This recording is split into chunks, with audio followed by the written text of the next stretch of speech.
Today on the program, in some countries, the price of a liter of gasoline is dangerously approaching. 4 euros Sony and Honda are abandoning their revolutionary electric car project.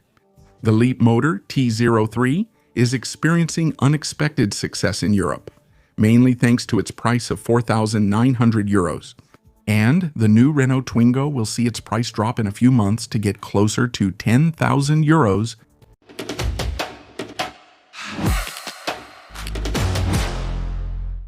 Because of this never-ending conflict in the Middle East, gas prices have decided to go into orbit. They're skyrocketing.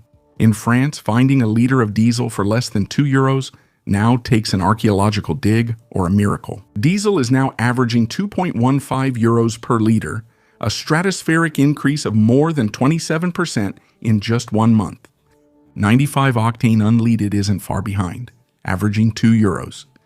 The only lifelines in this ocean of financial despair are E85 at 82 cents or LPG at 97 cents. But before you complain that the government is draining your bank account, let's take a look elsewhere. In Denmark, filling up has become a luxury pastime. Unleaded there is at 2.26 euros, and diesel climbs to 2.41 euros on average. It's expensive, yes, but it's nothing compared to the undisputed world champion of extortion at the pump, Hong Kong. In Hong Kong, where salaries are high and fuel taxes are heavier than a tank, a liter of diesel has reached the astronomical sum of 3.47, and gasoline is close behind at 3.44 euros. Meanwhile, in Europe, some countries have decided to take action. Spain has cut VAT, going from 21% to 10%, offering an average discount of 20 cents per liter. Italy has also lowered its taxes to save 25 cents per liter for 3 weeks.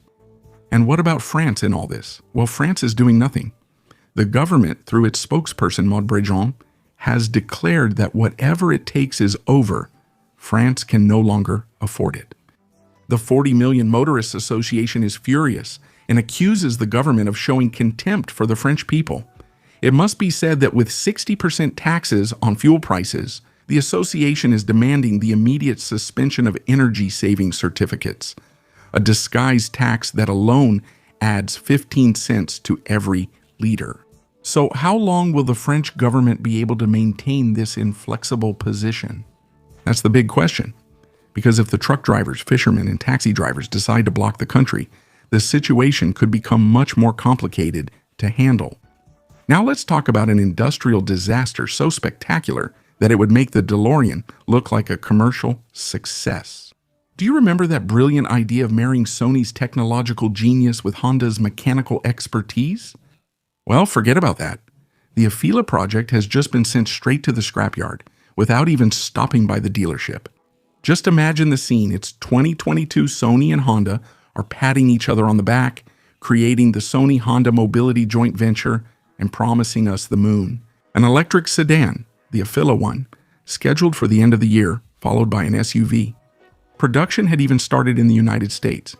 It was supposed to be the marriage of the century, but in March 2026, the divorce is finalized, even before the honeymoon. The project is simply canceled. Those who had shelled out the tidy sum of $90,000 to reserve their car will be refunded, of course. But what happened? Well, Honda looked at its accounts, looked at the electric car market, and got scared.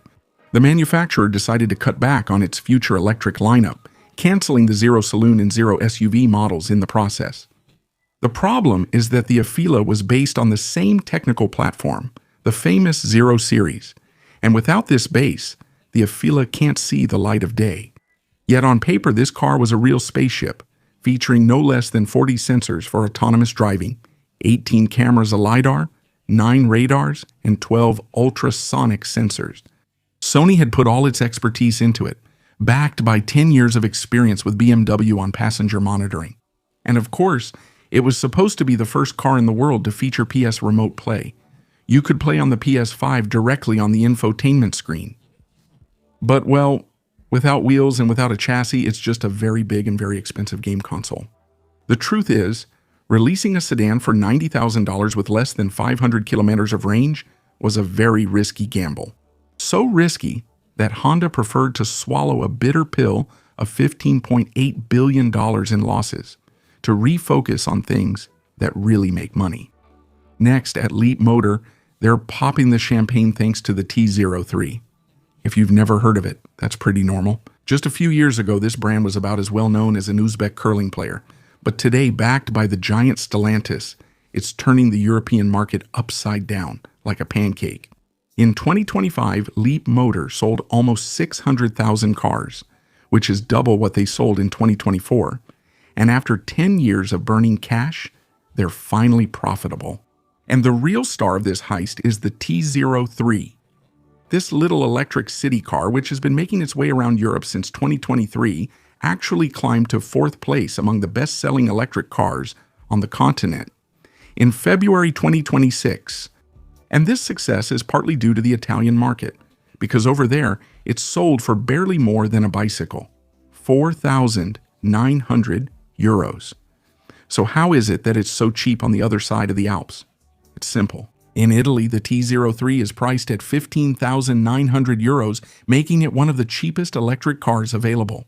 But the Italian government has set up a scrappage incentive that can reach up to 11,000 euros to get rid of old gas-powered clunkers. Do the math, that brings the price of the car down to 4,900 euros. In France, it's listed starting at 16,900 euros.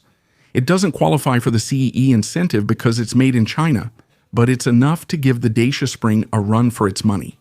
Under the hood, there's a small 95 horsepower electric motor and a 37.3 kWh battery that gives it a range of 265 km, according to the WLTP cycle. The only downside is that charging from 30 to 80% takes almost 40 minutes. So you won't burn yourself with your coffee. While it charges, your coffee will have time to cool. And finally, the Renault Twingo ETech. This little frog on wheels with its friendly look and handy features already holds the highly coveted title of the cheapest electric car on the market. In France, it's listed below the psychological threshold of 20,000 euros before incentives. That's already an achievement, but in a few months it's going to cost even less. How is that possible? It's a matter of geography and big money. To succeed in selling an electric car for less than 20,000 euros, Renault had to make a few compromises. They looked to the east, far to the east, all the way to China to be precise. They set up an R&D center in Shanghai and did their shopping there. The electric motor comes from there, as does the 27 kWh battery supplied by the global giant CATL. But things are about to change. Saddle, the king of batteries, is about to take over a brand new factory in Hungary. And guess who is at the front of the line to be the first customer of this factory? Renault, of course. The idea is simple: bring battery production back to Europe. The goal behind all this is money, obviously. Since January 2025, the government has replaced the old eco-bonus with the CEE incentive. And this incentive is particularly generous for cars whose batteries are made in Europe. End result: the minimum aid for the Twingo will go from 3,620 euros currently to 4,830 euros. And for so-called low-income households, the aid jumps from 5,740 euros to 7,650 euros. Let's do the math. If Renault doesn't change its base prices, the electric Twingo will cost you 14,620 euros. And for the most modest households, the price will drop dramatically. 11,800 euros. 11,800 euros. For a real electric car, brand new and pretty good looking. KTL has confirmed that production in Hungary will begin in the first half of 2026. That's enough time to load up the battery trucks and go through all the boring administrative certifications. And the Twingo made in Europe should arrive at dealerships in the third quarter of this year.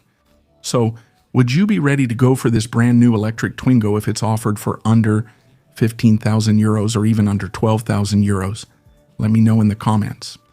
And now, this is the part where I'm supposed to beg you to follow me on other platforms, as if my life depended on it. Well, that's exactly what I'm going to do. On Instagram, we're about to reach 60,000 followers. And on TikTok, we're close to 160,000. I still don't know how it works, but apparently you like it. And on Facebook, 70,000 of you are hanging out there. But the real news, the absolute technological innovation of this week, is that Octane is now on MSN too. Yes, MSN. Don't ask me how, don't ask me why, but there are already 46 of us, 46 pioneers of retro internet.